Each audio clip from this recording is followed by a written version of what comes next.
culinary director here at GyuSan, and we primarily focus on Japanese A5 beef. One of our prized cuts is the strip loin. As you can see, the marbling is very, very nice and even. So this is specifically from Kagoshima. The reason why we're using strip loin is because of the balance between the meat and fat is a very nice ratio. So at the same time, you get a very tender mouthfeel, and you also get a nice umami from the fat that's been marbled in the beef. So this is used primarily for our sandos, which is Japanese style sandwiches, which we coat in some breadcrumbs and then we deep fry, and then we sandwich it between two pieces of shokupan. This is the neck, which is also Japanese A5 beef. The neck, we primarily use it for our Hamburg patties. One of the reasons why we chose the neck, it's one of those cuts where a lot of people often disregard as a part. It's one of those cuts that's also very difficult to use. But to me personally, I think it has a lot of flavor. In terms of texture, it gives it a nice bite. So combining that with a very soft and tender cut like a strip loin with the neck gives it a very balanced mouthfeel, and also gives a lot of beef flavor, which I think is something that's quite unique that you don't see quite often in Singapore. So therefore we decided to go with the neck for our Hamburg patty. Another cut that we utilize here at GyuSan is the brisket, which we use for our shabu shabu katsu sando. So this was inspired on me when I tried pork shabu shabu katsu sando, and then I thought it was an interesting way to represent the pork. And then so instead of doing it a pork, because we are GyuSan, a beef-centric shop, we decided to go with the brisket, which has a nice meat to fat ratio and then has a nice bite to it as well.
To me, what I've learned is that when you're handling A5 beef, medium to me, I think is the best way to enjoy it.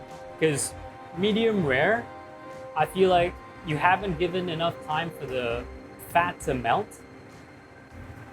I think charcoal plays a big part in imparting that smokiness, giving that another layer of depth in terms of flavor, compared to if we were to just sear this on a saute pan, or if we were to just sear it on a teppan. I think to get that extra smokiness, charcoal is always the preferred way for me. Usually on one side we'll do like 3 to 4 minutes, and then once we flip it we'll do another 3 to 4 minutes. And then one of the challenges that initially we had was controlling the heat. Because we're not using any gas and it's all based on charcoal, you're always gonna get spots that are extremely hot and then some spots that are not so hot. Even though you have the same amount of charcoal, sometimes the charcoal will burn at different rates. So it was a lot of experimenting, like, okay, how do we try to get the best? Because one of the challenges that we had was that if we overcooked the patties, they would shrink in size because all the fat would just start dripping out, and then what we intended for a size like this becomes like really, really small. So it's the timing of when we serve it to the customer, to the guest, was also quite important because people will eat at different rates. You know, sometimes if we give it to them and then they talk and then the patty sits out there, then it gets cold, then you don't really get the juices.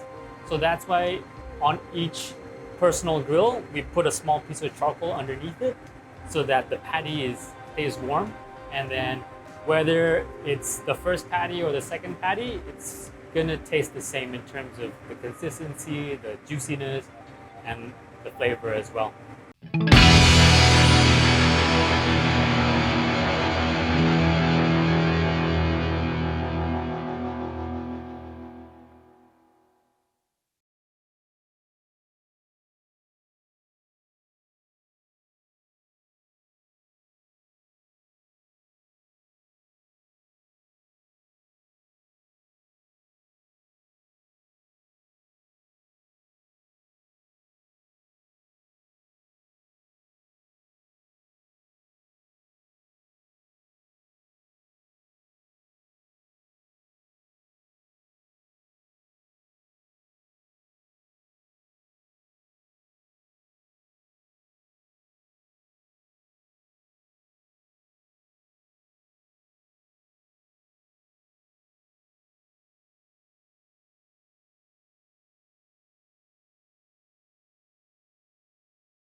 So I'm actually half Japanese, half Chinese Indonesian.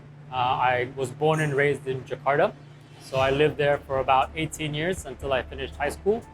From then I went to the States to study in university. I majored in psychology and minored in management. And then after I graduated, I had some time to think about whether or not to pursue my studies further.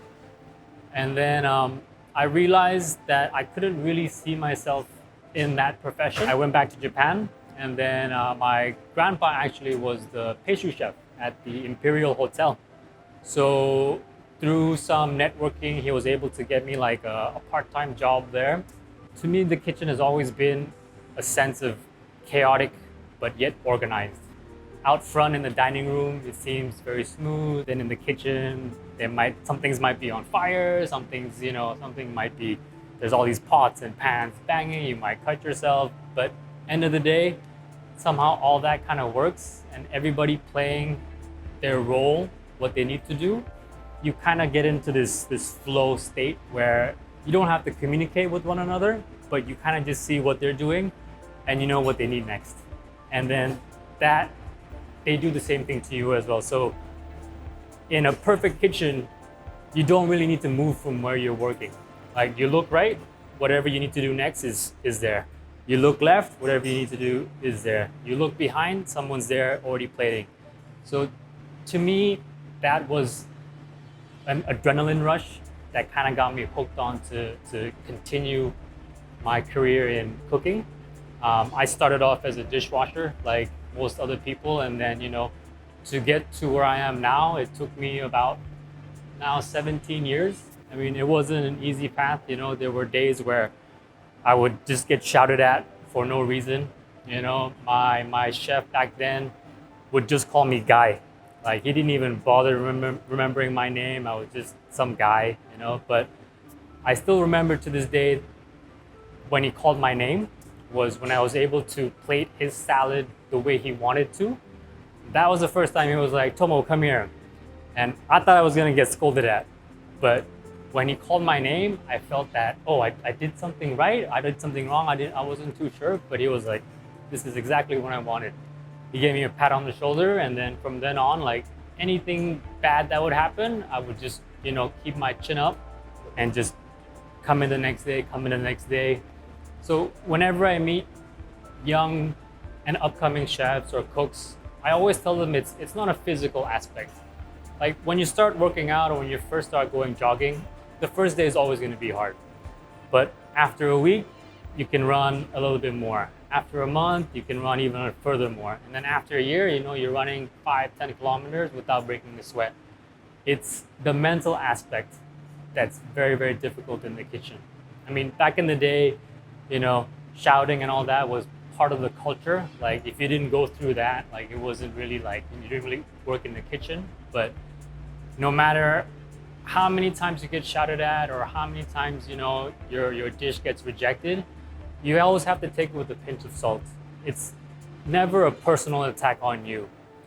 The chefs there that you work with has their standards that they want to keep. So, by rejecting a dish that you make or by getting shouted at, it's to maintain that quality. It's never like an insult directly at you. It's they want to see, can you come back tomorrow, with that same energy? Can you come back tomorrow trying to improve yourself? And then that has kind of been instilled in me when I first started in the kitchen, is that just, no matter what happens that day, end of the day, whatever happened, just come back tomorrow with, that a stronger passion, more dedication.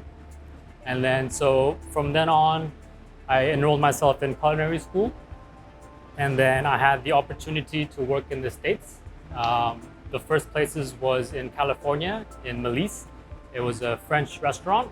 And then from there, I went to Las Vegas because I had a friend working at Yellowtail Bellagio, where I had the opportunity to meet with Chef Akira. And then I've been with him for about 9 years. And he gave me the opportunity to see the world, So I was able to go back to Jakarta to open up Akira Back. And then from there onwards, I would have never thought I would get the chance to go to India. And then when the opportunity came, I jumped on it right away. For me I had to kind of step out of my comfort zone and then experience new culture, new country, new people, new flavors. And working in India has taught me a great deal, how to be like, the way you teach matters a lot depending on where you are. And then there isn't one model fits all, because everybody's going to be different. Some people learn better through visual learning. Some people learn better through like reading. So as a chef, you have to cater how you teach to other people. You can't expect others to learn how you want them to learn. Because if you do that, then you're going to get people that might not perform as well. So India taught me a great deal about how to deal with people, how to change myself in the way I teach people. And then from there, I had the opportunity to come to Singapore to open, which was back in November 2016. And I was with Chef Akira for 5 years in Singapore. And then I decided to venture out on my own. And then that's where we came up with GyuSan. And then here I am today.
8 different types of condiments that you could use to enjoy your Wagyu patties with.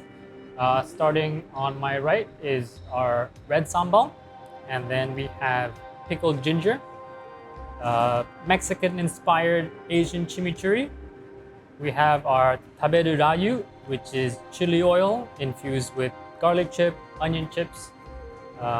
Goes exceptionally well with just white rice. We see a lot of guests just have this and white rice. We have your traditional wasabi, and then we have something that kind of cuts through the richness of the patties, which is our pickled daikon, infused with a little bit of orange zest. And then we have shio lemon, which is salt-cured lemon skins. And then we have our green sambal, infused with lemon. Using A5 for our minced meat, and it can be quite rich. So if you were just to constantly have a one-dimensional flavor, your mouth gets kind of bored. Like, for example, like if you eat porridge and it's just rice, right? It's, in terms of texture, in terms of flavor, it's very one-dimensional. But as soon as you add like crispy peanuts or crispy shallots, it adds different depth, and then whatever you're eating kind of tastes better.